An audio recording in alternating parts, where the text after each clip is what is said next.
Well, I'm going to do one of my sets today. I do have a Midland 2001 and there's others.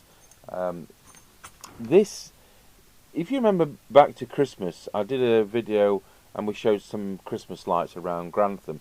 And at the beginning of that, I showed unboxing a box of stuff that had been kindly sent by one of the viewers. And one of these was a Danita 1240 UK with mouse tooth marks on the channel thing.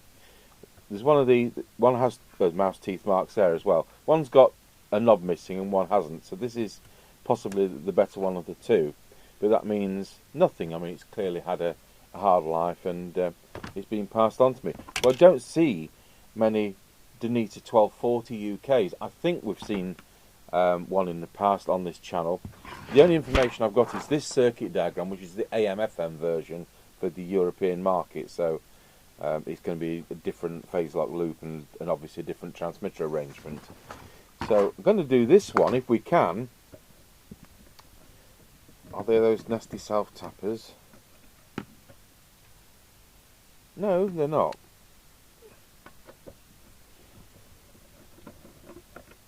I think they're M2.5 and not M3.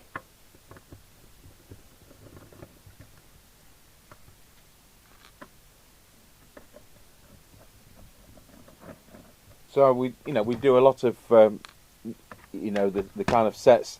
We do a lot of the Yorks and a lot of the Midlands and so on. But it's a baby Midland, isn't it, with a crystal filter? I'm sure it is. So it's another one that's come out of the Maxon factory.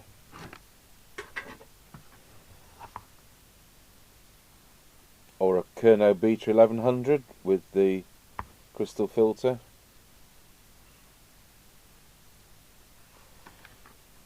So what approval's this? Oh, it's PR2794, that's why it's got the crystal filter. Because by the time this had come in, receiver specification had become part of the legislation. UK didn't do that initially and it's CE approved.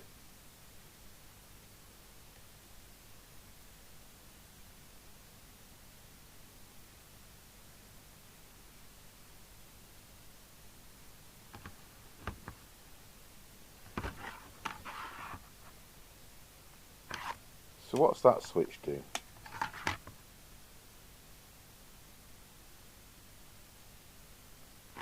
I haven't got an instruction book, you see.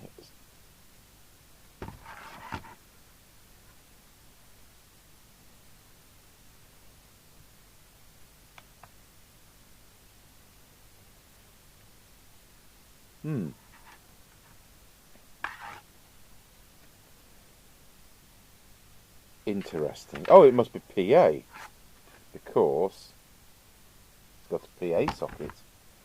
Right, we'll power it up and we'll start it off in PA. I'm going to assume it's Cybernet standard wiring. We'd need to do the power lead on this. No fuse holder.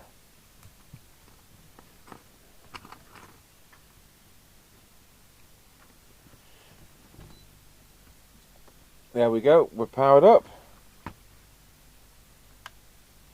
Starts off on channel 9, which it will do because it uses that kind of chip used on the D versions of the baby Midlands, but this isn't a D version receive, it's got the coils of the earlier version, just to confuse matters.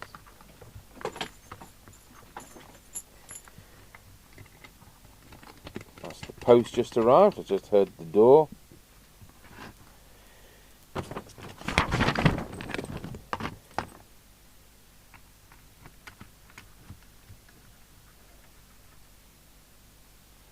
So we'll go to what I think is PA.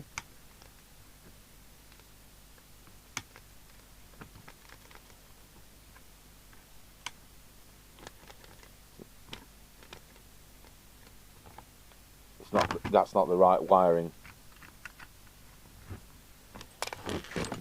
So if it's the same wiring as on here, what does that give us?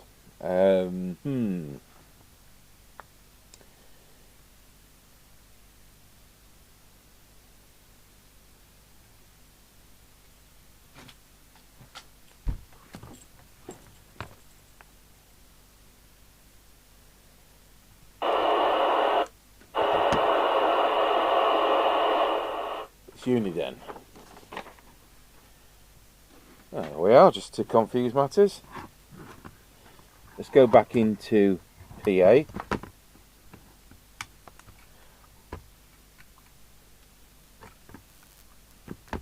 Testing 1, 2.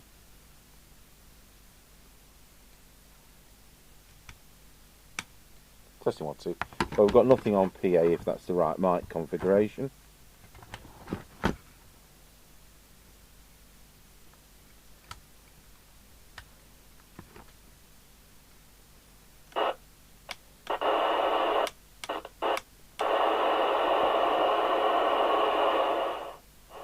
We'll just check once again because it's just possible that switch is dirty.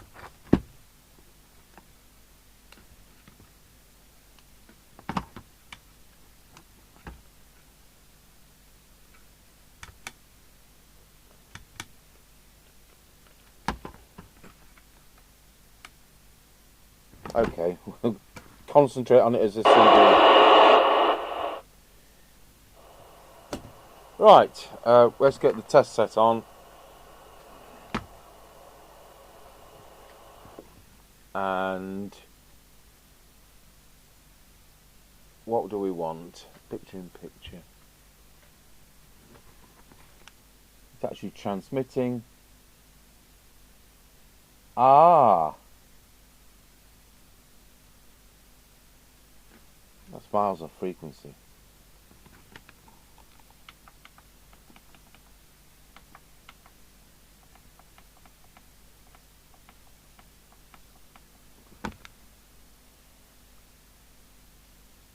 Oh, it's not that miles off. Right. Let's get a piece of paper and start writing down the parameters.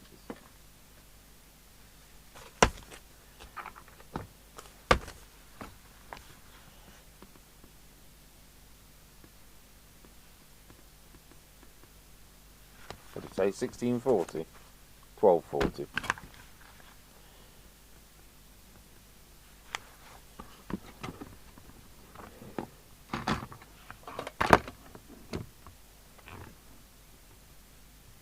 $1464,0095.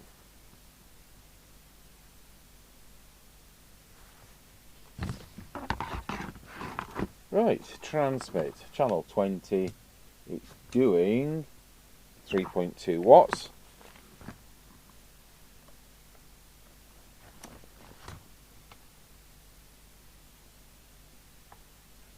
Channel 40 is doing 3.1 watt. And channel 1, what's going to be? The 3.3? No, it's going to be 3.2. It doesn't have low power because it's different approval. And the transmit current, if we go back to channel 20, is 1.1 amp.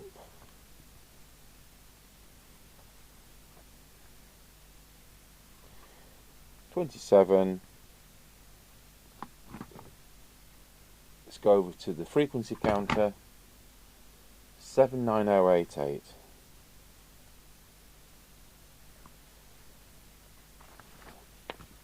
And it doesn't have a meter. Oh, good.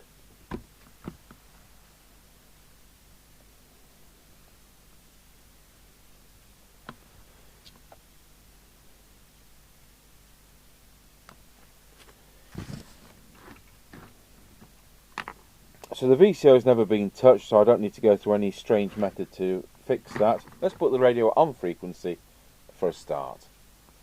So here goes.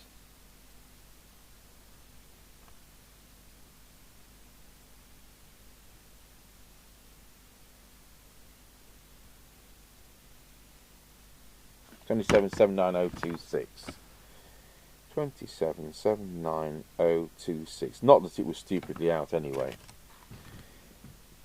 We'll just check deviation roughly on this and then we'll go to the test set for that properly. Wallow. Yeah, I don't know. Tune up the transmitter.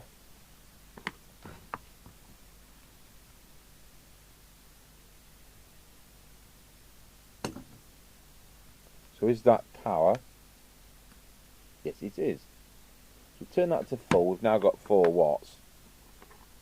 I'll do a photo of these, and then, because I've got so little on it, that it's useful for me to be able to look back, especially when we do the next one with the knob missing. Point is, it's not cosmetically perfect with the teeth marks in it, but it's a usable set if it works. Right, we'll go through the tune-up. So, we're going to start there. Going to the right meter.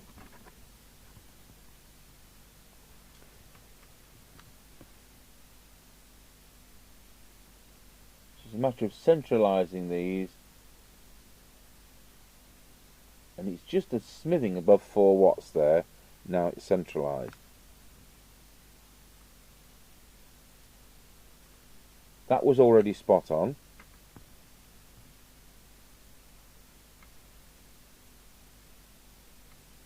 Little tiny bit there.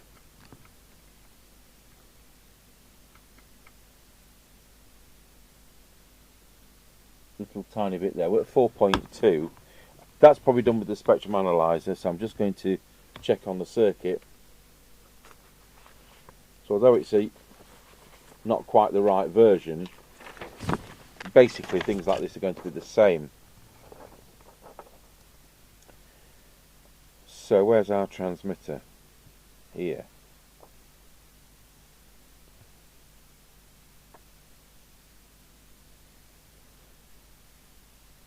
L113.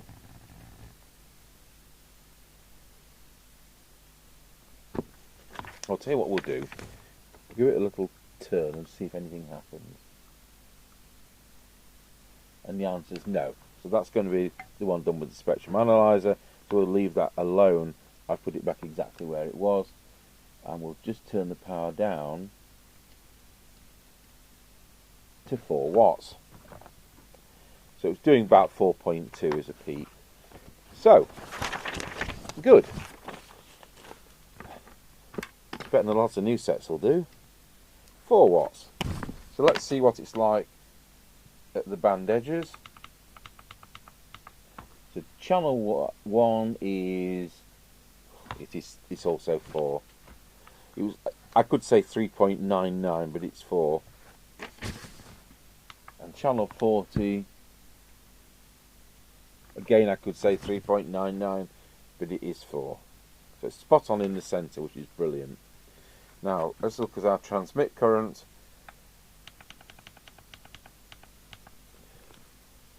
It's now 1194. So it's not gone up a bit because we've centralised it and tuned it. So I've got 0.8 of a watt for what, 90 milliamps. Right, we'll plug it into the test set behind, and we'll go to deviation reading.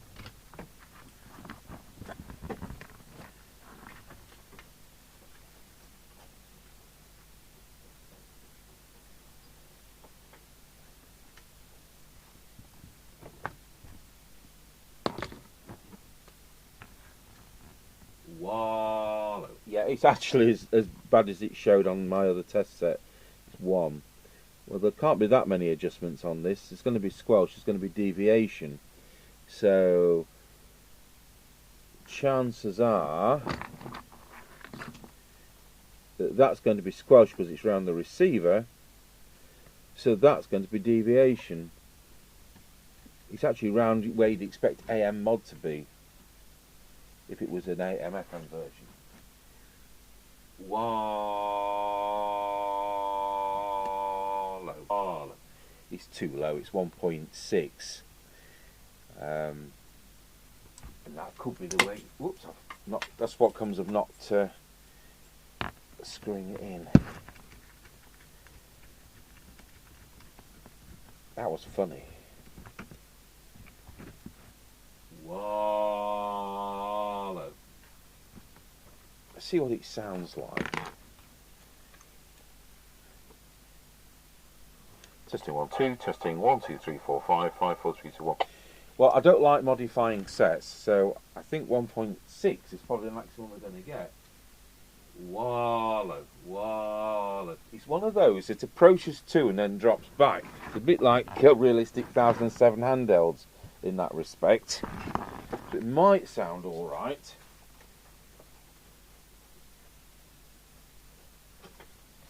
Another thing is the specification, they didn't want people to be able to wind the deviation up to 15 kilohertz like we'd had with Amstrad sets and the likes, and so some of them aren't quite as adequate like they're not today. There's 1 or 2 sets that won't go above 2. So we'll look at it now back on this test set. Wallow, wallow, 1, 2, 1, wallow. So you can get a peak of about 1.6. Wallow. I don't think it's faulty. So it's 1, and it's now 1.6. So we'll see how that sounds on the air test.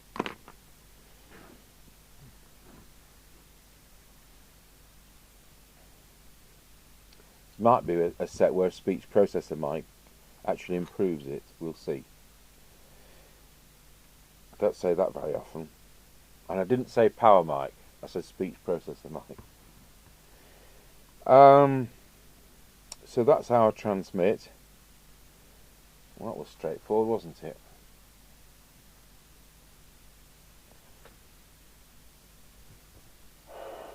So let's see whether we've got anything on receive.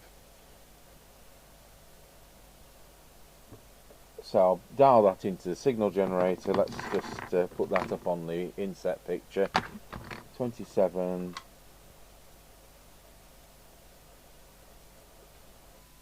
Yeah, it's receiving.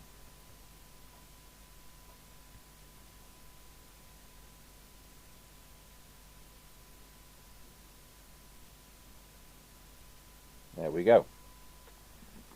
And you're listening to 1 microvolt.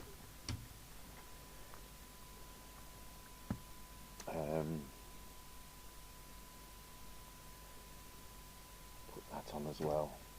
Let's go over to the oscilloscope.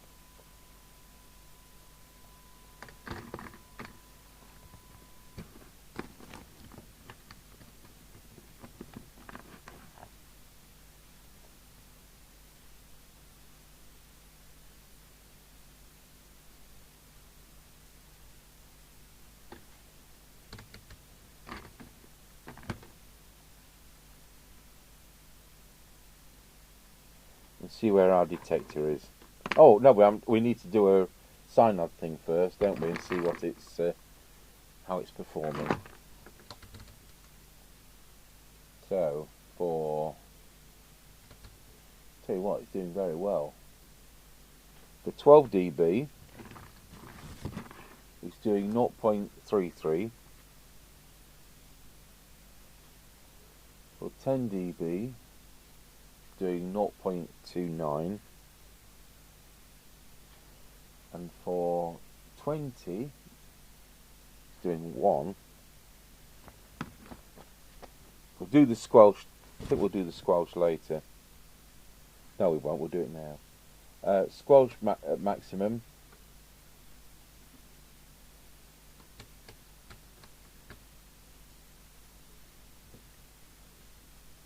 Isn't far out at 250 microvolts. I say there's no hard and fast rule on this, but I like them to be 100 microvolts maximum. It's important to say that because it doesn't mean this set's faulty. I'm not showing you. Yes, I am. We'll go over to the attenuator though. So minimum, turn the signal generator to standby.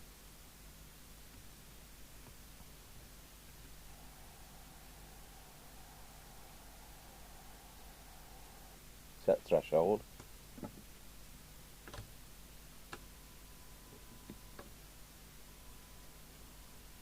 It's 1.4, which is a bit high. So hopefully when we bring this down, we get that under 1.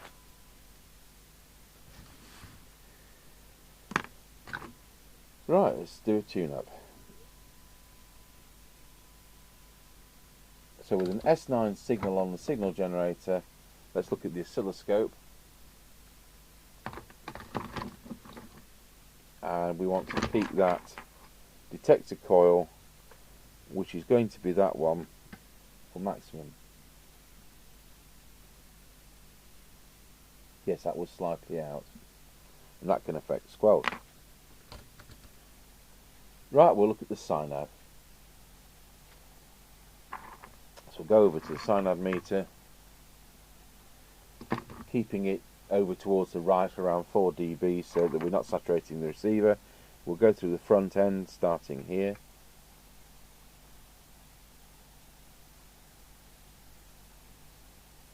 That was already spot on.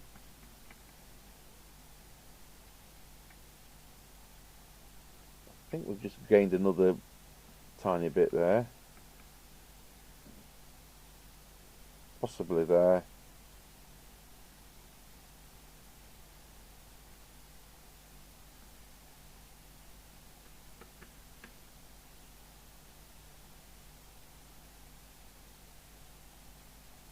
Let's get a new reading.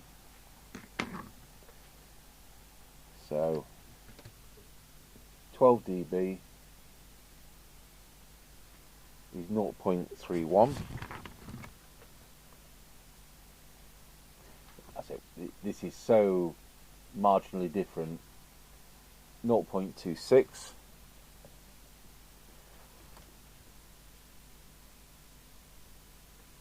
Oh, actually 0.76.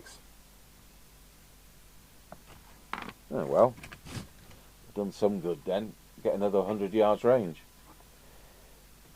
So let's look at the squelch.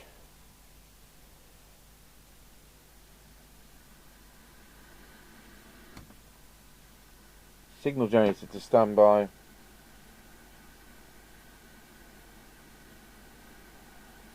Squelch to threshold.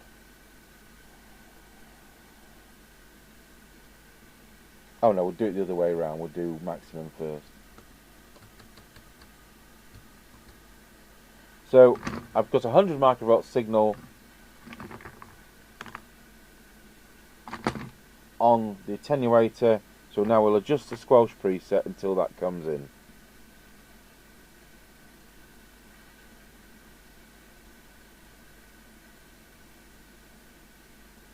Which is there. That's it. And that is staying put at 100. So now we'll do the opposite. Signal generator to standby. Squelch down.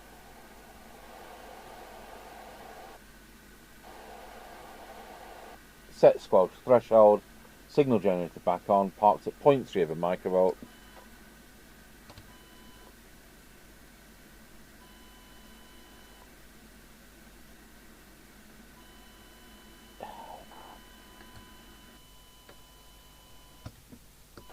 It's 1 microvolt exactly.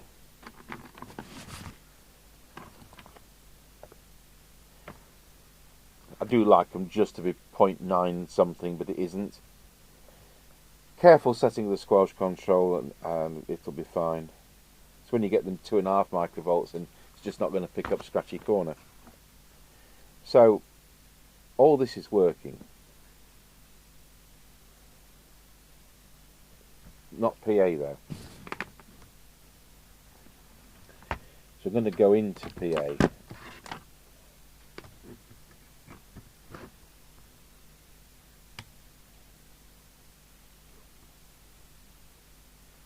Testing 1 2. Testing 1 2. So I'm going to take a break and we'll look into that when I come back. Okay, so to finish off, I just waggled the switch about 20 times and it now goes into PA as things fall on the floor over there. Testing 1 2, testing 1 2 3. Not got the most gain in the world. And then back to CB. Yeah, it's a bit dirty. If this was a customer repair, then we would dismantle the front, which means taking the mic connector off, and would spray the control. You can't actually get to it in that side, so there we are. Well, that's what the problem was. There's a look at the underside of the printed circuit. There were no issues, so we'll put that back together. and I've done a tune-up here. So we'll just tell you what, I'm going to put it sideways on like that, because there may be somebody out there who wants to do a screenshot, and we'll just bring the camera out.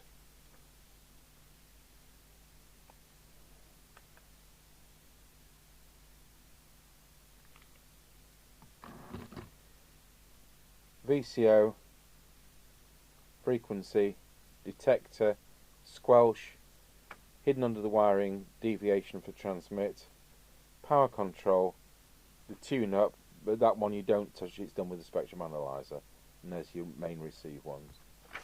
So that's that. So we've got more information than we've ever had before. So I'll get the lid on this and we'll give it an on the air test later on.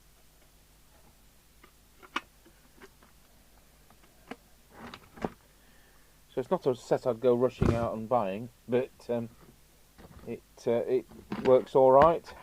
But so I think deviation is going to be a bit paltry at 1.6 kilohertz.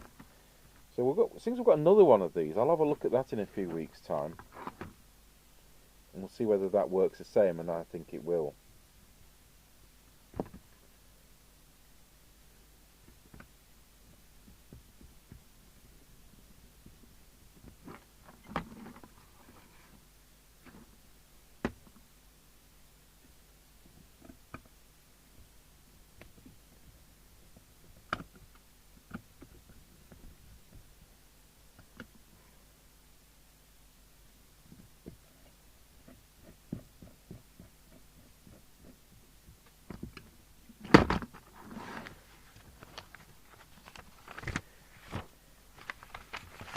Look at the circuit diagram. Are we expecting an electret mic, I wonder?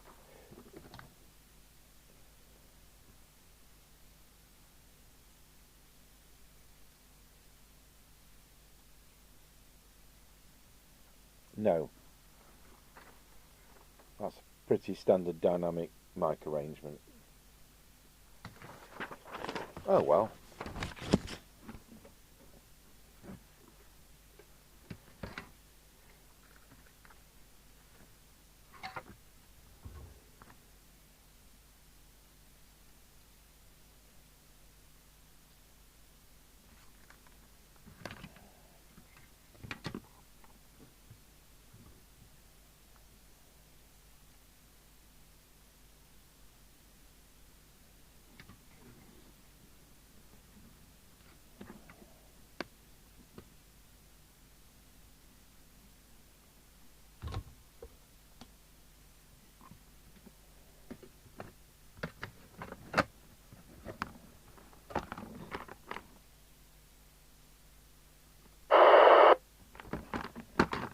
Right, we'll get a couple of screws in ready.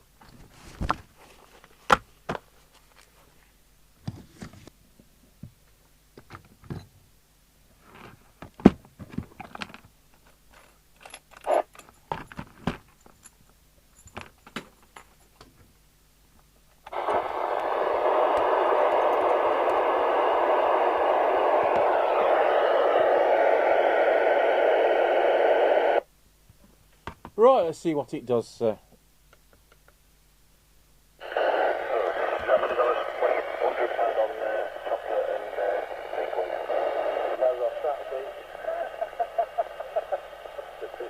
These people will be at Nottingham. No, we should be alright, Ross, don't worry, mate.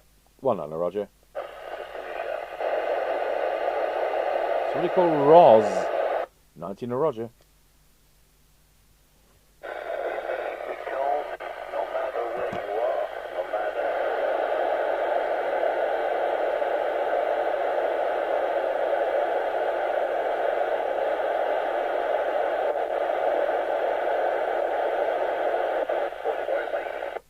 Okay, so there you are. Basic set. Going to have low deviation, but it's probably going to work fine on the air test. I think they were an entry model, probably $39.99 at the time. They're going to be round about 1994 because that's when the approval is. So it's going to be really the least interest point in CB radio, and I think people people were only going to spend small money on sets. But there you go. It's very reminiscent of Kerno Beta 1100 or something. So I'm sure it's quite reliable and it's crystal filtered. Thanks for watching.